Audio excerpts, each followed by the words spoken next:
आगे next topic देखो बेटा, रजिस्टर्स इन पैरेलल। पैरेलल में इस प्रकार से कंबाइन करते हैं, 3 resistances R1 R2 R3 parallel में ऐसे।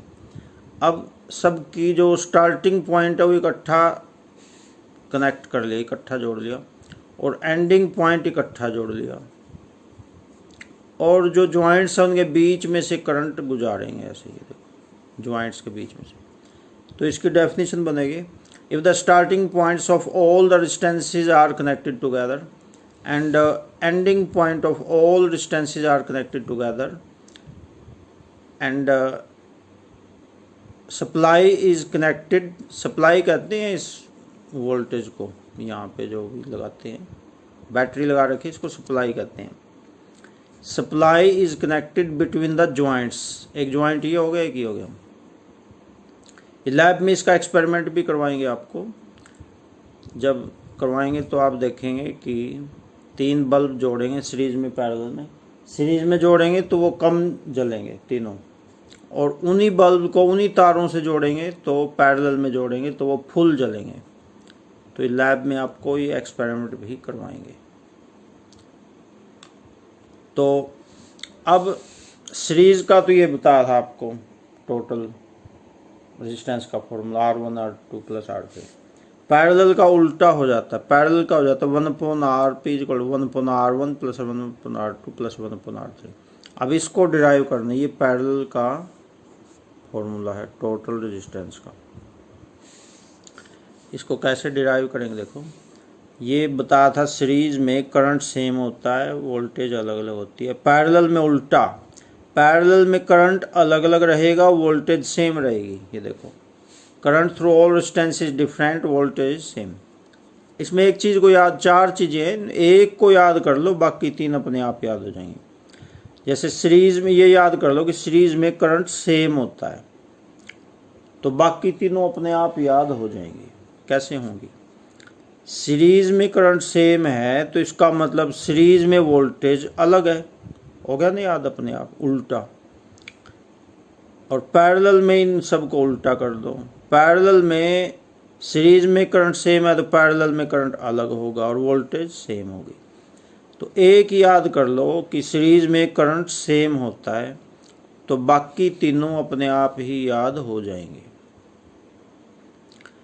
तो करंट पैरेलल में अलग अलग होता है, तो करंट तो इसका तो मानेंगे R1 I1, इसका I2, इसका I3। वोल्टेज सबकी सेम मानेंगे, वोल्टेज V। वहाँ तो देखो वोल्टेज अलग अलग मानी थी, V1 V2 V3, I same माना था। यहाँ करंट तो अलग अलग हो गया, I1 I2 I3, और वोल्टेज सबकी सेम होगी V। अब जो अलग अलग है चीज़ उसको जोड़ के आएगा, और ये पोर्शन तो खुद ही लिख देंगे बिना याद किए, डायग्राम से ही लिख सकते हैं। Let there are 3 resistances R1 R2 R3 and these are connected in parallel. Let I1 is the current through resistance R1, I2 is the current through resistance R2 and I3 is the current through resistance R3, and V is voltage through all resistances, and these all resistances are connected to a battery whose voltage is E। तो चीज़ अलग अलग होती है, उसको इकट्ठा मान लेते हैं। I equal to I1 plus I2 plus I3। अब I का फॉर्मूला आपको बताया हुआ है V/R, तो V तो सबकी E है, सेम है। I1 हो गया E/R1 ओम्स लॉ से। I का फॉर्मूला V/R होता है, V सबकी E है। I2 हो गया E/R2, I3 E/R3। अब ये देखो I टोटल कैसे आएगा, तीनों को जोड़ने से। तो I1 की जगह ये आ गया, I2 की जगह ये आ गया, I3 की जगह ये आ गया। अब I तो ये यूँ कहो, ऊपर E सबका कॉमन आ गया, ये बचा 1/R1, ये 1/R2, ये 1/R3। अब ये जो E है ये इधर ऊपर है, उधर जाके नीचे बिठा देंगे, I/E। तो आई अपॉन ई क्या होता है, ये ई उधर जाके नीचे बिठा दें, आई अपॉन ई यहाँ कर देता हूँ मैं, आई अपॉन ई। अब ये किसका फॉर्मूला होता है ओम्स लॉ में?